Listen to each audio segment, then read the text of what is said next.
Mura at masarap na eat all you can Filipino restaurant ba ang hanap nyo? Tara, punta kayo dito.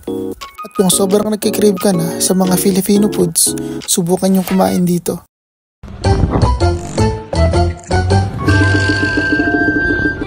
Konnichiwa minasan, kepi to moshimasu, yoroshiku onegaishimasu. Kyou no oshigoto wa ate kara tomodachi tachi to tomo ni Filipino restaurant de tabi ni iku koto ni narimashita. Atto sa, buko no Nihongo no level o kouju sasitai no de, konkai Nihongo de shabette miru koto ni suru wake desu. Joke lang minasan, ang hirap kaya mag Nihongo. Pero soon, itatry natin ang full Nihongo vlog natin.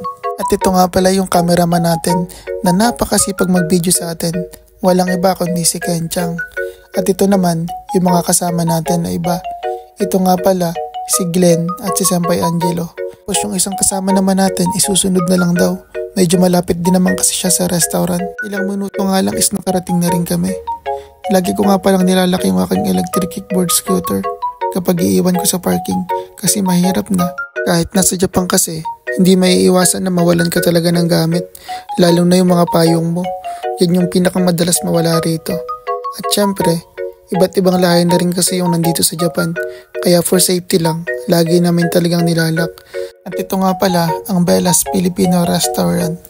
Once a month nga lang pala silang mayroong tabi holiday dito, or eat all you can. Kaya pag may mga ganitong pagkakataon, pumunta na kayo dito.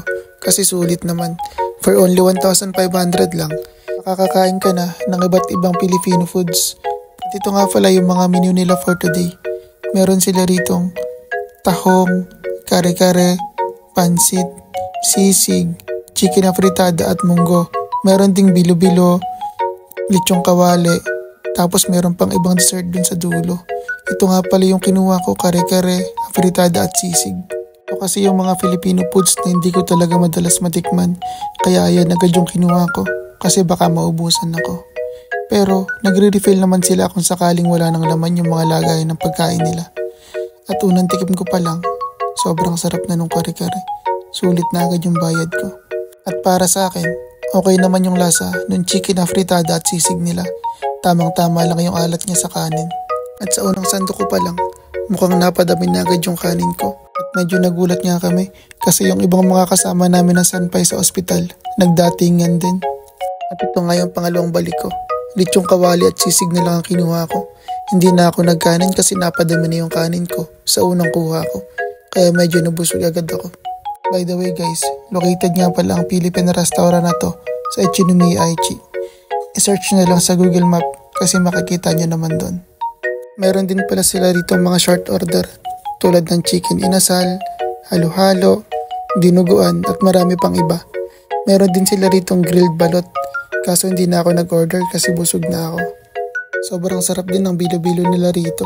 Hindi ako mahilig dito pero nasarapan ako. Nakadalawang balik nga lang pala ako kasi napadami agad yung kanin ko nung unang kuha ko. Kaya sa dessert na lang ako bumawi. By the way guys, kapag kakain pala kayo rito, huwag kayong magtitira ng mga leftover kasi magkaka-charge kayo ng extra bayad.